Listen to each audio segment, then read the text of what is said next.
국민의힘 103명의 국회의원 가운데 절반이 넘는 58명은 초선 의원입니다. 이들은 기존 선배 정치인의 눈치를 보기보다는 적극적인 말과 행동으로 주목받고 있는데요. 국민의힘 초선 박수영 의원을 1번지 현장에서 만나보겠습니다. 안녕하세요. 안녕하십니까? 먼저요. 예. 현직 검찰총장에 대한 징계위원회 결정이 나왔습니다. 워낙 헌정사상 초유의 일이기 때문에 어떻게 보셨는지 여쭤보겠습니다. 글쎄요, 시중에 이런 얘기들이 있더라고요. 검찰총장 찍어내는 노력에 반의 반만 해도 부동산 잡을 수 있고 코로나 잡을 수 있다. 예. 뭐 이런 얘기 있을 정도로 이제 집권당에서 엄청난 노력을 들어서 윤석열 총장을 이제 몰아내려고 했던 거 아니겠습니까? 그 처음에는 해임으로 얘기를 하다가 예. 결국 어제 새벽 4시에 그 정직 2개월로 결론이 났거든요. 그러니까 크게 그림을 그리고 가다가 아주 작게 이렇게 갈 수밖에 없었던 상황이 예. 있었던 것 같습니다. 그게 이제 뭐 내용도 그렇고 그다음에 절차도 그렇고 이게 해임까지 가기는 좀 너무 근거가 약한 이런 부분이 있었던 게 아닌가 이런 생각이 들어서 2개월 정도로 갔는데 2개월 정도면 아마 청와대에서 이렇게 계산했을 것 같아요. 공수처법 이번에 개정안이 통과됐고 물리적으로 처리를 강행 총괄 시켰습니다만 일단 통과가 됐기 때문에 이대로 가면 2개월 내에 공수처가 출범을 하고 출범하면 윤석열 총장이 수사하던 칼날, 다시 말해서 청와대를 향하던 칼날들, 월성고리, 예. 그다음에 뭐 울산 이런 것들, 울산시장 선거, 라임 오브 투머스 이런 사건들 전부 불러들여서 수사를 할 수가 있거든요, 공수처에서. 그러면 윤석열 총장이 2개월 뒤에 직무에 돌아오더라도 공수처가 모든 걸 통제할 수 있을 것이다. 이렇게 보는 게 아닌가 이런 판단을 한 걸로 보고 있습니다. 이 국민의힘 전신인 새누리당, 자유한국당 시절, 그러니까 전 정부 박근혜 정부 때도 그렇고요. 이번 정부 들어와서도 검사 윤석열은 이른바 적폐 수사를 지휘하던 지금의 국민의힘 입장에서 보면 눈엣 가시나 다름없는 그런 인물이었습니다. 지금은 상황이 좀 바뀐 것 같은데 지금은 우리 편이다 이런 인식이 있는 겁니까? 저는 그렇게 보지 않습니다. 이 문제를 윤석열 개인이 우리 편이다 아니다고 하는 정치적인 전략적인 이런 판단으로 볼 문제는 아니고요. 예. 윤석열 검찰총장은 그전에도 그랬던 것처럼 이번에도 똑같이 민주주의의 파괴, 법치주의의 파괴 이런 부분에 대한 우려를 하면서 그 부분이 자기 전공이기도 하고 그 부분 수사에 속도를 내고 있는 게 아닌가 이렇게 보는 것이지 이 문제를 우리 편이다 아니다. 나중에 우리 대통령 후보가 될 것이다 아니다. 판단하는 건 좀 섣부른 판단이 아니냐. 예. 한참 뒤에 봐야 될 일이라 생각합니다. 그게 이제 각종 여론조사 지표를 근거로 해서 지금 말씀하신 것처럼 보수 야권의 차기 대권 주자로 이게 거론이 되고 실제로 그렇게 보는 시각이 많기 때문에 여기에 대해서 지금 판단하기는 좀 이르다 이렇게 봐야 저는 됩니까? 시기상조라고 보고 있습니다. 정치를 아무나 하는 것도 아니고 또 법조인을 했다고 해서 반드시 정치를 잘할 수 있는 것도 아니기 때문에 지금은 그런 문제가 아니고 대한민국의 망해가는 민주주의, 흔들리는 법치주의 이걸 어떻게 살릴 것인가 하는데 그분이 관심을 두고 있고 우리 국민들이나 정치인들도 언론도 마찬가지로 그 부분에 초점을 두고 봐줘야 될 거라고 생각을 합니다. 영입을 위해서 먼저 국민의힘에서 손을 내미는 그런 일은 그렇게 벌어지기가 없을 어렵겠네요. 것이다. 예, 저는 그렇게 봅니다. 지금 한다는 건 또 적절하지도 않다고 생각합니다. 다른 얘기 좀 해보려고 하는데 어제 김종인 비대위원장의 대국민 사과가 많은 주목을 받았습니다. 윤석열 총장에 대한 징계위원회가 열리는 그 시점에 이제 대국민 사과가 있었는데 안팎의 평가 앞서서도 저희가 좀 얘기 나눠봤는데 굉장히 좀 긍정적입니다. 어떻게 보셨는지 궁금합니다. 저도 마찬가지 입장인데요. 전직 대통령들, 우리나라 전직 대통령들 누구라도 07과삼이라고 생각합니다. 그러니까 잘한 게 한 7개 있으면 잘못한 게 한 3개쯤 있는 것인데 이 잘못한 부분에 대한 사과를 한 것이라고 생각이 들고요. 친이니 친박이니 하는 분들은 좀 섭섭한 면도 있겠지만 그렇다고 해서 과가 하나도 없었다. 우리는 완벽하게 깨끗했다. 이렇게 주장하시는 분은 없을 거라고 생각이 들고요. 잘못한 부분이 3에 대한 사과는 충분히 해야 되고 앞으로 필요하다면 또 더 해야 된다.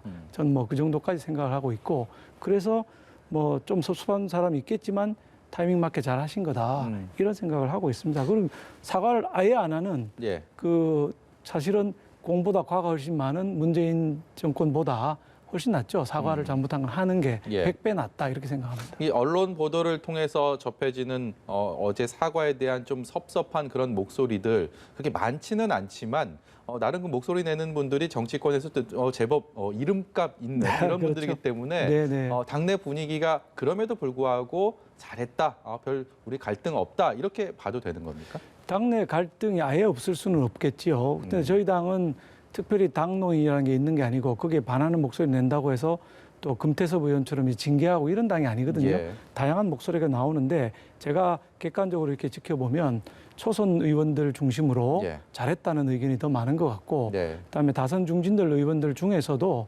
잘했다는 쪽이 조금 더 많은 이런 형국이라고 보여지고 있기 때문에 예. 전반적으로 무난히 넘어갈 것 같고 또 앞으로도 필요하다면 얼마든지 더 사과를 해야 된다 이렇게 생각합니다. 예, 이번 정기국회, 임시국회 얘기 좀 해보려고 하는데요. 네. 민주당에서는 개혁 입법이라고 칭하는 그러니까 뭐 공수처법 개정안도 그렇고요, 국정원법도 네네. 그렇고 네. 굉장히 우여곡절 끝에 국회 문턱을 넘게 됐습니다. 이 예. 과정에서 예. 대척점에 서 있던 국민의힘 입장에서는 굉장히 실망감도 크실 것 같고 상실감. 거기에 대해서 뭐 여러 가지 서운함 이런 것도 있으실 것 같은데 복합적으로 현장에서 이제 계셨던 국회의원으로서 어떤 감정 갖고 계십니까? 예, 저는 현장에서 사실 제가 법과대학을 졸업했고 또 미국에서도 헌법을 전공을 했었습니다. 예. 그런데 보니까 선출된 권력에 의해서 우리 대한민국의 민주주의가 예. 유린되고 있구나 이런 생각을 했었습니다. 상권 분립이 어디로 갔는지 없어졌어요. 즉 상권이 그러니까 집행부인 행정부, 대통령을 중심으로 행정부에 입법부가 이렇게 대응을 해서 법을 만들고 이래야 되는데 이게 전혀 아니고 예. 청와대를 중심으로 여당은 완전히 한편, 야당은 한편. 그러니까 입법부의 설당이 아예 없어지는 상권 분립이 유린되는 현장을 제가 봤고 네. 상권 분립은 없고 제왕적 대통령만 있다. 그래서 제가 뭐 다른 데서 얘기했습니다마는 대한민국은 아직 조선이다. 왕만 있고 상권 분립까지 근대화되지 않은 상태에 있는 거 아닌가 하는 염려가 들 정도로 내용도 그렇고 절차적으로 그렇고 하나도 지켜지지 않는 정말 미국 같으면 이게 적법 절차 due process라는 게 있거든요. 이걸 위반하면 100% 위헌입니다. 예. 근데 우리는 내용적으로도 또 절차적으로도 due process 측면에서 보면 하나도 지켜지지 않은 법들이 통과가 된 것이죠. 그런 뭐 말씀하신 것처럼 굉장히 비판적인 근대화 수준에 머물러 있다면 이제 그것을 앞으로 어떻게 풀어가야 할 것인지 어떻게 극복해야 할 것인지 그것이 사실 정치권의 과제 아닙니까? 과제이자 책무일 텐데 예.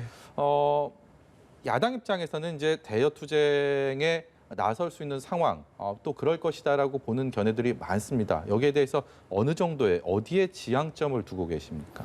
저는 이번에 잘못된 듀 프로세스에 대해서는 사실은 헌법재판소 같은데 듀 프로세스를 위반을 이유로 소송을 해야 된다고 생각을 하고요. 그걸 떠나서 이번에 우리 국민들한테 우리가 필리버스터 같은 과정을 통해서 이 법안들이 왜 문제가 있는가, 어째서 위헌적인가를 충분히 보여드렸다고 생각하고 예. 그 보여드릴 수 있는 전문성과 역량을 가진 참신한 인재들이 우리 당에 많이 있다 하는 걸 보여줬다고 생각을 합니다. 예. 앞으로의 과정에서도 우리가 이제 정책으로 대안을 내놓고 여당은 이렇게 주장하고 청와대는 이렇게 주장하지만 이것보다는 이 안이 더 낫다 하는 걸 보여줘서 계속 국민들한테 왜 저쪽에 하는 거는 위헌이고 왜 우리 대안은 더 현실성이 있는 대안인지 자꾸 설명하고 가랑비에 옷 젖듯이 한 걸음 한 걸음 나아가다 보면 예. 부산시장, 서울시장 선거라든지 그 다음에 있는 대선이라든지 좋은 성과를 거둘 수 있지 않겠는가 이렇게 생각합니다. 제가 애초에 이 대담 시작하면서 박수영 의원 소개하면서 네. 국민의힘 초선 의원들에 대한 얘기를 짤막하게 했습니다. 그 초선 의원들이 청와대 앞에서 1인 시위도 했었고 그리고 이번 필리버스터 전국에서 이른바 벌떼 작전이라는 이름을 쓰더라고요. 네. 뭐 언론이 만든 얘기지만 네, 네. 그런 걸 통해서 이목을 많이 끌었습니다. 역시 초선 의원이시기 때문에 사실 이런 특별한 계기가 어떤 것이었는지도 좀 궁금하고요. 원동력은 무엇에 있는지 이 부분도 좀 궁금합니다. 예, 우리 초선 의원들은 사실 특별한 리더가 있는 게 아니고요. 톡방이 있는데 톡방에서 누가 의견을 내면 거기에 대해서 의견이 막 보태지는데 합의가 이르게 되면 행동으로 옮기게 됩니다. 예. 그게 청와대 1인 시위였고 필리버스터 문제도 여당에서는 뭐 그냥 할 테면 해봐라, 예. 무한정 해봐라, 가다가 지치겠지. 이런 식의 의견이 나왔던 거죠. 처음 예상과는 달리.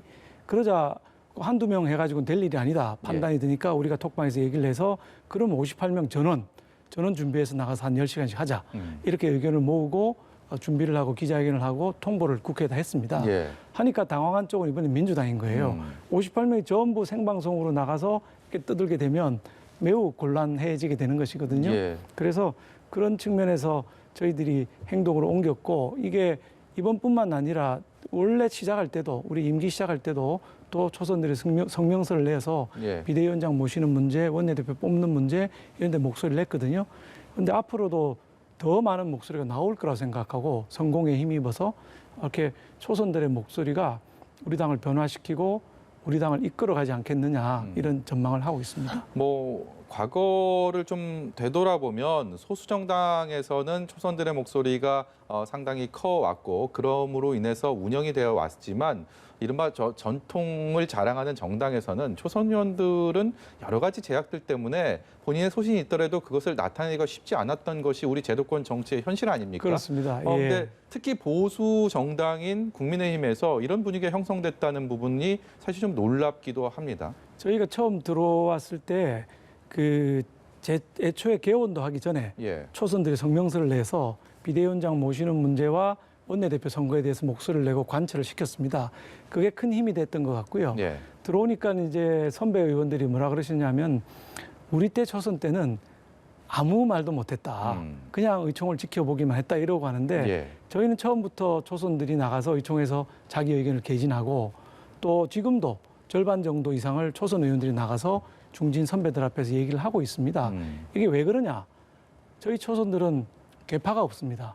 소위 친이, 친박 이런 계파를 넘어선 분들이 왔고 예. 또 상당히 그 신선한 전문성 있는 분들이 왔기 때문에 계파 보스가 있으면 보스의 눈치 보느라고 말을 못하고 이렇거든요. 네. 근데 그런 게 없이 우리끼리 이제 딱 있다 보니까 정말 누가 애국심에 충만한 얘기를 하는가, 누가 전문적인 판단을 해주느냐 이게 중요하지 눈치 볼 일이 없는 거예요. 그게 예. 우리 초선들의 굉장히 큰 힘이 되고 있다 이렇게 지금 저는 판단하고 있습니다. 박수님께서 너무 편안하게 말씀을 잘 해주셔갖고 제가 뭐 준비되지 않은 질문들을 좀 드리겠습니다. 네, 그러시죠. 앞서서 뭐 자연스럽게 말씀하셔서 뭐 서울시장, 그다음에 부산시장, 이제 바야흐로 정치권은 연말 전국 이후에는 재보궐 선거 모드로 돌입하게 되지 않을까라는 생각이 드는데 이게 시작점에서는 국민의힘에게 굉장히 좀 유리한 선거다라는 평가가 지배적입니다. 이제 레이스가 끝난 상황에서 최종 누가 웃을지는 지금 뭐 예단할 수는 없겠지만 현 상황에서 박승우 의원께서 보시는 이번 선거의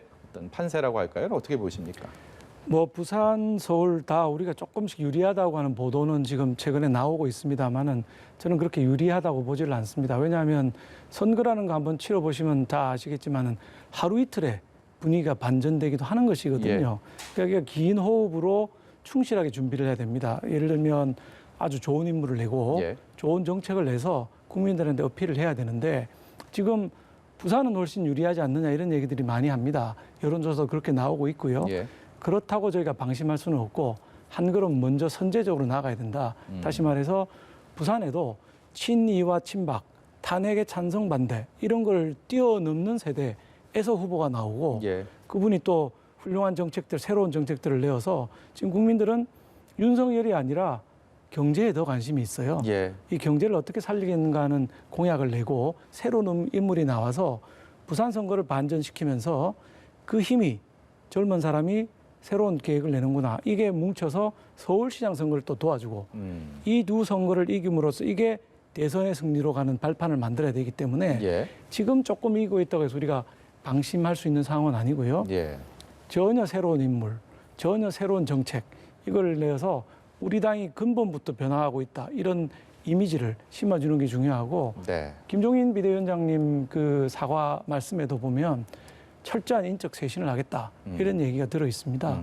그 부분 저는 매우 주목해서 봤는데 그게 이제는 계파 정치의 잔해물들이 전부 없는 세대로 우리 당부터 바뀌어야 된다. 그래야 대한민국 정치도 바뀔 수 있다.